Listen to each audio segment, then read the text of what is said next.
चलिए आज एक बहुत ही जरूरी फाइनेंशियल टर्म को समझते हैं जो लोन की दुनिया में बहुत मायने रखता है। FOIR यानी fixed obligations to income ratio.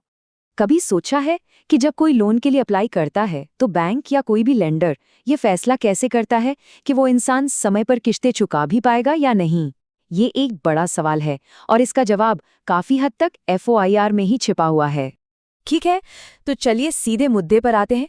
सबसे पहले ये समझते हैं कि आखिर ये FOIR है क्या और इसे किसी की फाइनेंशियल गुंजाइश का पैमाना क्यों माना जाता है। तो FOIR बेसिकली एक रेशियो है। ये बस ये दिखाता है कि किसी की हर महीने की कमाई का कितना % हिस्सा पहले से ही फिक्स्ड खर्चों में जा रहा है, जैसे कि मौजूदा EMI या दूसरे ज़रूरी बिल्स। और यही बात सबसे ज़रूरी है। FOIR का असली मकसद ही यही पता लगाना है कि क्या किसी इंसान के पास एक और लोन की EMI चुकाने की सच में क्षमता है भी या नहीं। इसे समझने का सबसे आसान तरीका है इसे फाइनेंशियल ब्रीदिंग रूम की तरह सोचना। मतलब सारे ज़रूरी खर्चे निपटाने के बाद किसी के पास असल में कितनी फाइनेंशियल स्पेस बची है, कितनी सांस लेने की जगह है। तो अब ये तो समझ आ गया कि FOIR क्या है। अब सवाल ये है कि इसे कैलकुलेट कैसे करते हैं। चलिए देखते हैं। ये काफ़ी सीधा और सरल है। FOIR को % में निकाला जाता है। इसके लिए टोटल मंथली फिक्स्ड खर्चों को नेट मंथली इनकम से डिवाइड किया जाता है और फिर उसे 100 से मल्टीप्लाई कर देते हैं। अब इस फॉर्मूले का जो पहला हिस्सा है, निश्चित दायित्व या फिक्स्ड ऑब्लिगेशंस, उसका क्या मतलब है?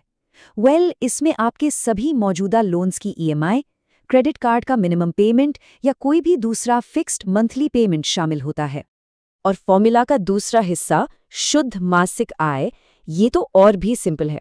ये बस किसी इंसान की महीने की टोटल कमाई होती है, जिसे हम नेट इनकम भी कहते हैं। सिर्फ बातें करने से क्या होगा, राइट? चलिए इसे एक रियल लाइफ एग्जाम्पल से समझते हैं, तब पिक्चर और भी ज्यादा क्लियर हो जाएगी। मान लीजिए कोई है जिसकी महीने की इनकम है 50,000 रुपए और उनके सारे मौजूदा लोन्स की कुल EMI मिलाकर होती है 25,000 रुपए। तो अब इन नंबर्स को हमारे फॉर्मूला में डालते हैं। हम 25,000 को 50,000 से डिवाइड करेंगे और फिर जो आएगा उसे 100 से मल्टीप्लाई करेंगे और नतीजा है 50%। इसका मतलब क्या हुआ? इसका मतलब ये है कि इस इंसान की आधी कमाई यानी 50% पहले से ही फिक्स्ड पेमेंट्स में जा रही है। लेंडर्स के लिए ये नंबर बहुत मायने रखता है क्योंकि ज़्यादातर बैंक्स 50 से 60% के FOIR को एक ऊपरी सीमा मानते हैं। ओके, तो हमने कैलकुलेशन देख लिया, एग्जाम्पल देख लिया, पर सबसे बड़ा सवाल, सो व्हाट? ये रेशियो इतना ज़रूरी क्यों है लोन लेने वाले और लोन देने वाले दोनों के लिए? देखिए, इसकी सबसे बड़ी बात यह है कि ये किसी की लोन चुकाने की असली कैपेसिटी बताता है। इससे लेंडर्स को अपना रिस्क मैनेज करने में मदद मिलती है और साथ ही ये लोन लेने वालों को भी बचाता है ज़रूरत से ज़्यादा कर्ज में डूबने से। तो ये सब जानने के बाद एक सवाल सोचने वाला है।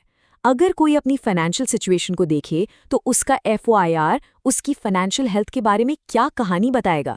ये सिर्फ एक नंबर नहीं है, ये एक पूरी कहानी है। Subscribe my YouTube channel, Banking, Finance and Taxation.